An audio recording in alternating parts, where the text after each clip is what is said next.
Hello साथियों, नमस्कार। On 247 के ऑनलाइन प्लेटफॉर्म पे आपका बहुत बहुत स्वागत है। जैसा कि आप थंबनेल में देख चुके हैं, आज से हम शुरू कर रहे हैं आपके लिए अंग्रेजी का क्लास। अगर आज तक आपने अंग्रेजी में कुछ नहीं सीखा, अंग्रेजी से आपको डर लगता है, अंग्रेजी समझ नहीं आती है, अंग्रेजी के बिना आगे का सब्जेक्ट कैसे कवर होगा, ये चिंता अगर आपकी बनी रहती है तो सारा प्रॉब्लम, सारा समस्या एक साथ दूर हो जाएगा।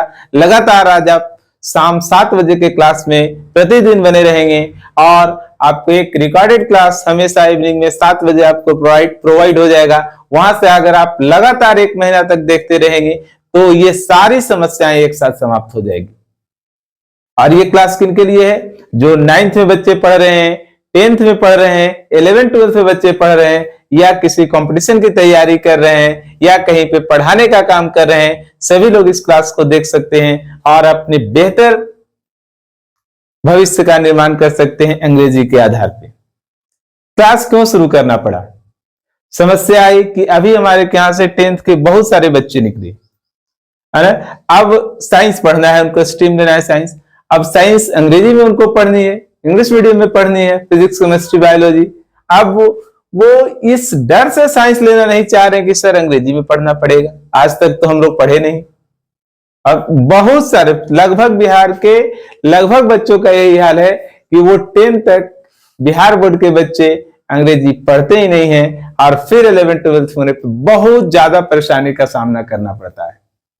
तो अब नहीं होगी परेशानी, क्योंकि आपके हर एक परेशानी को दूर करने के लिए हम क्लास चलाते हैं और बेहतर अंग्रेजी सिखाएंगे। और 9th 10th के बच्चे अभी से रेगुलर क्लास अगर आप करते हैं, क्लास 8 के बच्चे भी कर सकते हैं, 6 के बच्चे के लिए थोड़ा सा ऊपर से उठ के हम लोग बात करेंगे कि हाँ 9th 10th वाले बच्चों के लिए, 11th 12th वाले बच्चों के लिए ज्यादा बेनिफिशियल होगा, उनके लिए ज्यादा यूजफुल होगा। तो अगर अभी से आप ये पढ़ लेते हैं, क्लास कर लेते हैं, तो आप जब 11th में जाएंगे तो आपको ये परेशानी नहीं होगा और ये बिल्कुल नहीं सोचना पड़ेगा आपको कि हम कैसे करेंगे। एक एक 2-2 महीने बच्चे कह रहे हैं सर निकल जाता है सिलेबस, तो ये समझने में लैंग्वेज है ना कि क्या सर बोर्ड पे लिख रहे हैं। यहां से पढ़ के गए हैं प्रकाश, यहां से पढ़ गए परमाणु संरचना, वहां सर लिख रहे हैं एटॉमिक स्ट्रक्चर। एटॉमिक स्ट्रक्चर का डेफिनेशन चल रहा है, इलेक्ट्रॉन का, प्रोटॉन का, न्यूट्रॉन का चल रहा है। यहाँ हिंदी में सब कुछ जानते हैं वो, लेकिन वहां पे प्रॉब्लम हो रहा है उनको लिखने में, समझने में। तो अब ये समस्या नहीं होगा अगर आप लगातार हमसे जुड़े रहेंगे, तो बेहतर अंग्रेजी हम लोग सीखेंगे। और बिल्कुल जीरो से स्टार्ट कर रहे हैं क्लास को और आपको हीरो ही बनाएंगे 1-2 महीने के अंदर। ठीक है, उम्मीद है आप लोग सब साथ जुड़ेंगे, मेरे साथ जुड़ के क्लास करेंगे और भी बच्चों तक इसे शेयर करेंगे ताकि और भी बच्चे सीख सकें आपके साथ और उनका भी अंग्रेजी बेहतर हो सके। ठीक है, तो बिल्कुल हम लोग बेसिक कहां से शुरू करने वाले वही बात करते हैं। नॉन प्रोनाउन नंबर ये सब तो जूनियर क्लास का है, पढ़ चुके होंगे आप लोग, लेकिन फिर भी हम जानकारी देते चलेंगे। हम लोग मुख्यतः बात करेंगे टेंस से, क्योंकि अगर आप टेंस अच्छे से समझ लेते हैं तो आपको सेंटेंस फ्रेम करना आ जाएगा, कुछ कुछ बातें बोलने आ जाएगा, कुछ कुछ बातें समझने आ जाएगा और लिखने भी आ जाएगा। क्योंकि क्या है, टेंसेस में हम लोग किसी न किसी काम को लिखते हैं और दिन भर तो हम लोग यही बोलते रहते हैं कि मैं कल पटना गया था, अभी मैं पत्र लिख रहा हूं, कल मुझे सचिन तेंदुलकर से मिलने जाना है ना, मम्मी अभी खाना बना रही है, भारत 1947, यही सब तो बातें होती है ना। प्रोटॉन के चारों ओर इलेक्ट्रॉन घूमते रहता है, परमाणु जो है एटम इलेक्ट्रॉन, प्रोटॉन, न्यूट्रॉन से बना होता है। प्रकाश को चलने के लिए किसी माध्यम की आवश्यकता नहीं होती, सारा का सारा काम है। इस काम को कैसे लिखेंगे, कैसे समझेंगे और कैसे दूसरे के सामने एक्सप्रेस करेंगे, कैसे बोल पाएंगे, इसी के लिए तो हम लोग शुरू कर रहे हैं टेंस से और बिल्कुल जीरो से स्टार्ट करेंगे और आपसे बात करेंगे। ठीक है, अब यहां पे समझेंगे हम लोग टेंस में। देखिए है ना, ये है टेंस। ठीक है, हिंदी की बात करें तो चाहे इसका यूज बात करें तो हम लोग तो मेनली इसमें क्या पढ़ते हैं, काम के बारे में, है ना। और मुख्यतः टेंस कितना डिवाइड किया है आपको, एक हो गया आपका प्रेजेंट टेंस, है ना, कौन सा है ये, प्रेजेंट टेंस। फिर दूसरा आप कह सकते हैं पास्ट टेंस। ठीक है, तीसरा आप कह सकते हैं फ्यूचर टेंस। ठीक है, बिल्कुल समझना है, अभी कुछ नहीं लिखना है ना, हम केवल लिख दे रहे हैं आपको यहां से समझाने के लिए।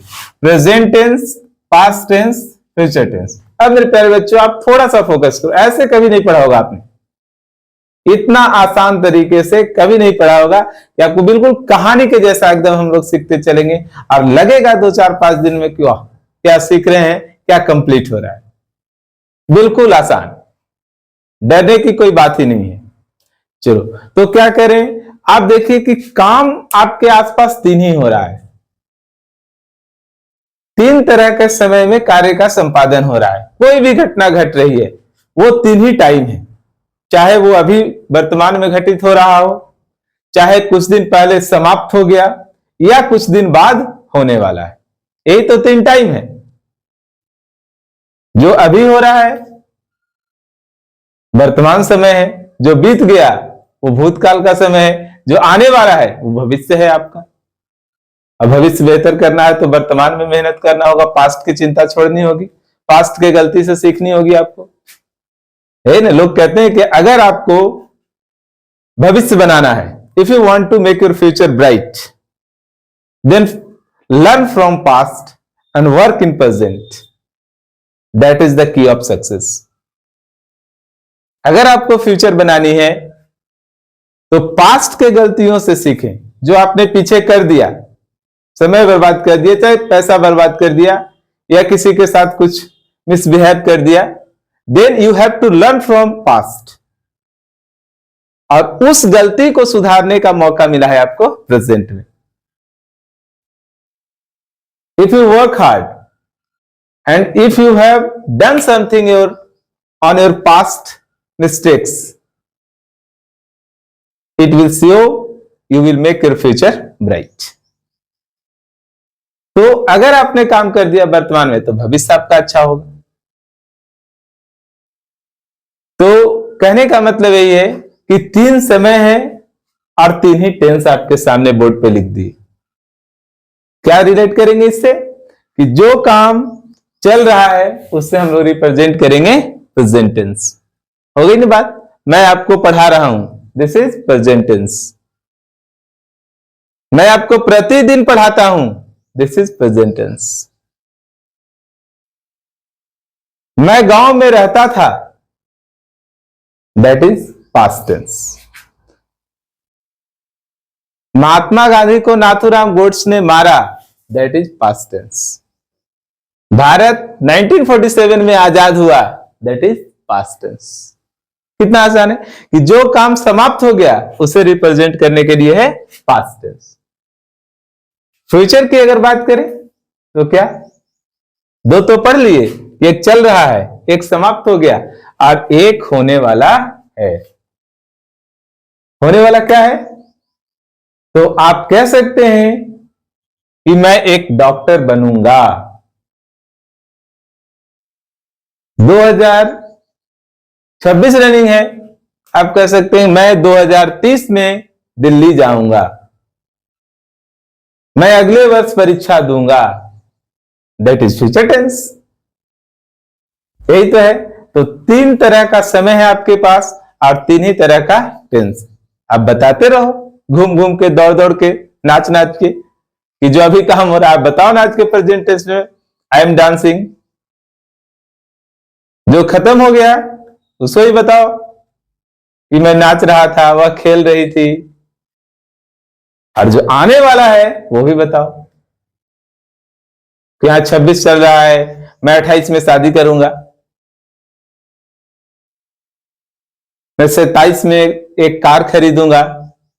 अरे सारी बातें जो हम लोग बात करते रहते हैं दिन भर घूम घूम के, इधर उधर दौड़ दौड़ के ना, वो सारा टेंस में ही बोलते हैं। कोई प्रेजेंट का एक्शन बताते हैं, तो देखो ऐसा हो रहा है, अभी बाराती आ रही है ना, वे लोग खाना बना रहे हैं, खाना बनकर के तैयार हो गया था, दैट वाज पास्ट। तो यही तो दिन भर बोलते रहते हैं। तो बिल्कुल अपने आप से रिलेट करो और सोचो कि किस तरह का सेंटेंस हम बोल रहे हैं, क्या ये प्रेजेंट का है, ये पास्ट का है या फ्यूचर का है। अगर आपने रिलेट करना सीख लिया तो टेंस फ्रेम करना मेरी जिम्मेवारी है, आपको सिखाने का जिम्मेवारी मेरा है कि कैसे आप कुछ ही दिनों में अंग्रेजी के बादशाह बने। ठीक है, तो एक एक करके हम लोग बात करेंगे। क्या बोले कि वर्तमान समय की घटना को बताने के लिए present tense, a verb which show present time that is called in present tense. Past time, जैसे प्रेजेंट में आप क्या कर सकते हैं, I am teaching, I am teaching, I go to school daily, I go to school daily, है ना, मैं प्रतिदिन विद्यालय जाता हूं, मैं अभी पढ़ा रहा हूं, प्रेजेंट टेंस। पास्ट में कैसे कहेंगे, है ना, जो काम पहले घटित हो गया, Ram killed Ravan, Ram killed Ravan, that is past tense. और verb which shows past time is called in past tense. ठीक है, ही लव्ड मी, वह मुझे प्यार करता था, अभी नहीं करता, he loved me, past tense. वह खेल रही थी, she was playing, she was playing, है ना, पास्ट टेंस। अभी हम लोग जब डिटेल पढ़ेंगे, पूरा विस्तार से पढ़ेंगे, विथ स्ट्रक्चर पढ़ेंगे, तो आप खुद ब खुद पहचान पाएंगे, सर ये तो पास्ट कॉन्टिन्यूअस है ना, ये पास्ट इंडेफिनिट है। कैसे, मैं सिखाऊंगा आपको। फ्यूचर की बात करेंगे तो क्या हो जाएगा, कोई नेक्स्ट ईयर का प्लानिंग है, नेक्स्ट डे का प्लानिंग है, I shall go to Patna tomorrow. बहुत सारे एग्जाम्पल लिखे जा सकते हैं। Mistake, I shall go to Patna tomorrow, she will marry next year, she will marry next year, है ना, बता था, वो अगले साल शादी करेंगी। ये सारे तो आप टेंस में ही बताएंगे, और कहां बताएंगे। तो इसी तरह से आप बिल्कुल है, उम्मीद है कि आप पहचानना सीख गए होंगे कि हाँ सर, पास्ट कौन है, प्रेजेंट कौन है, और फ्यूचर कौन है। ठीक है, अब देखिए इसमें हम लोग बात करेंगे, ये तो हो गया कि काम कब हो रहा था, प्रेजेंट का है कि पास्ट का कि फ्यूचर का। अब जो है आगे चल के हम लोग पढ़ेंगे क्या, कि काम कब हो रहा है, सो तो पता है ना, कि कब हुआ, पास्ट में है कि प्रेजेंट में है कि फ्यूचर में होगा, है ना। लेकिन अब उसके बाद जब आगे बढ़ेंगे आप अगले स्टेप में, तब आपको बताना होगा कि काम कितना हुआ, काम कितना हुआ, कब हुआ, सब बातें हो गई। अब बताना है कि काम कितना हुआ। ठीक है, तो उसके लिए फिर टेंसेस को अलग अलग बांटा गया है। जैसे प्रेजेंट था तो प्रेजेंट में आ गया प्रेजेंट इंडेफिनिट, प्रेजेंट इंडेफिनिट, या इसी को कहते हैं सिंपल प्रेजेंट, है ना। फिर आ जाएगा आपका प्रेजेंट कॉन्टिन्यूअस, प्रेजेंट इम्परफेक्ट भी कहते हैं इसे। फिर आ जाएगा प्रेजेंट परफेक्ट, और फिर आ जाएगा प्रेजेंट परफेक्ट कॉन्टिन्यूअस। क्लियर है, काम कब हुआ ये बताने के लिए आपके पास टेंस को 3 पार्ट में बांटा गया, present, past and future. Then काम कब हुआ आप जान चुके हैं, you know where happened the work. Now you want to know about work progress.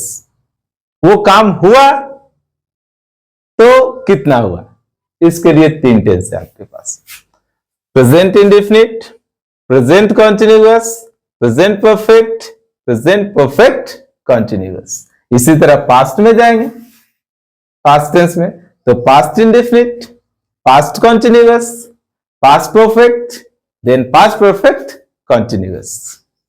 फिर फ्यूचर में चलेंगे तो इसी तरह से, यानी टोटल नंबर ऑफ टेंसेस हो जाता है यहां से 3 into 4 12, है ना, 3 into 4 12। 122।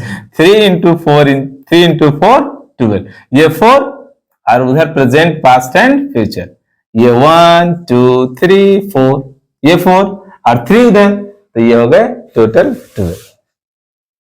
12 टेंस का आपको मैं स्ट्रक्चर सिखाऊंगा, सारा का यूज, इट मीन्स हम लोग ट्रांसलेशन सेक्शन भी कंप्लीट करते चलेंगे और साथ साथ ग्रामर सेक्शन भी कंप्लीट करते चलेंगे।